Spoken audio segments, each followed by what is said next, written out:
now past its peak and is going into the compost. We like to feed our soil, but not really with the good food. So with certain vegetables, it's important that you harvest them each week as they are ripe. For instance, the peaches, they don't hold at all, so we harvested the entire tree's worth. The green beans are another one. We need to harvest all of the green beans each week. The tomatillas, thank you, Jamie, for, really bringing that up. The tomatillas, we've got tons of tomatillas, and if we were to have left those, they would be rotten for next week. So it's some of those that we need to make sure that we get them each and every week. The berries, obviously, we do that every week because we all love berries. Yeah, that one's easy to remember. This is an edible squash. It's called a curry, K-U-R-I.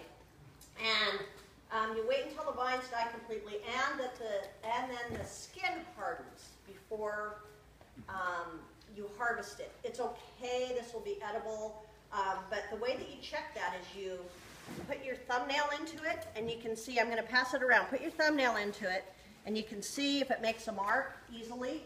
I mean, you have to really jam it in there. If it makes a mark easily, then the skin it's not completely cured, and it will cure more and become sweeter. So it's not just a matter of how big the squash gets, but when it's fully ripe, so that it has a lot of sweetness. So on the compost, bin 1 is going to get some new signs on it. We talked about this last week, but I know there's certain people sometimes here, sometimes not. So we'll get an email out, and also we're going to get signs. Bin 1, we don't want you to layer browns anymore, just greens. Just put the greens in there, chop them up. Well, just garden waste. Garden just waste. No chips. No chips. If it's brown leaves, that's okay, but no chips. Yeah, no chips. Yeah, it's too hard to control the quality. Yeah, and then There's a Renee's critter going up there to be- running along the rafter. It just went I wonder what that was. I wonder if it was a rat. It was. Well, sorry. Oh, yeah. Whatever. Anyway, we live in a barn.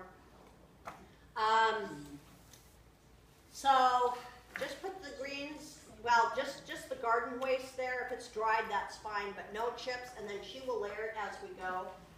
It would be nice if we chopped it up with the machete, because she gets here early every week. Chop, chop, chop in the morning. So if we can do that, that would really help.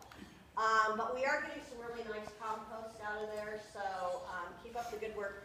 And let's get compost in there rather than letting our weeds get too big and go to seed so that we can't put it in our compost. Let's get them out, get the weeds out, and then all of the dead and dying plants, vines, that sort of thing can go in there. There's also compost to the side of it, the left of bin number 3. There's compost still ready to use. Right, and so that is one of the things that we're going to do today. We are going to clear out all of row 6, which is the onions. We will put them in the barn in the back to cure.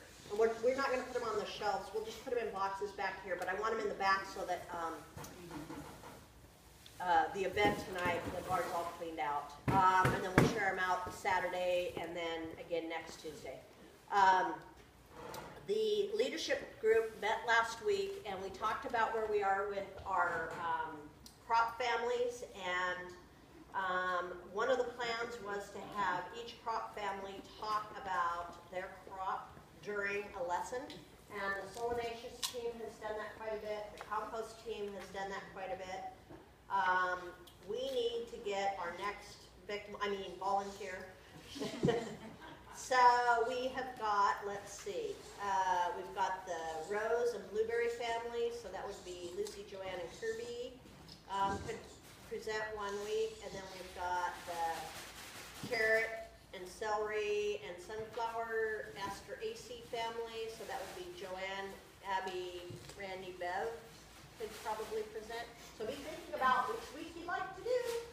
And let's see, we also have the knotweed goosefoot, which is, oh, that's our Saturday group. Okay, that's not going to work. Hey, what about us? Yeah. I'll speak up for the Saturday group.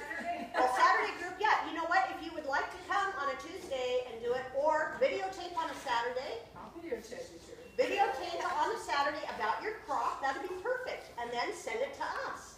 We'll get it to Karen and she'll put it online. That'd be fabulous. I'll talk to Tom. Good job. Yeah. All right, and then the Brassica alliums. So Sheila, Susan, Steve, and Susie, yeah, your I'm all team's alone. kinda, you're all alone, I need a girl. helper.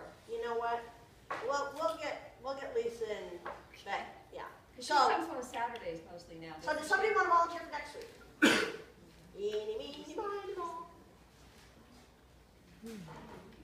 All right, well, hearing that, I will do a presentation on food bank and where we are with donations at that point. I can tell you right now, we're about 2/3 of where we were last year this time.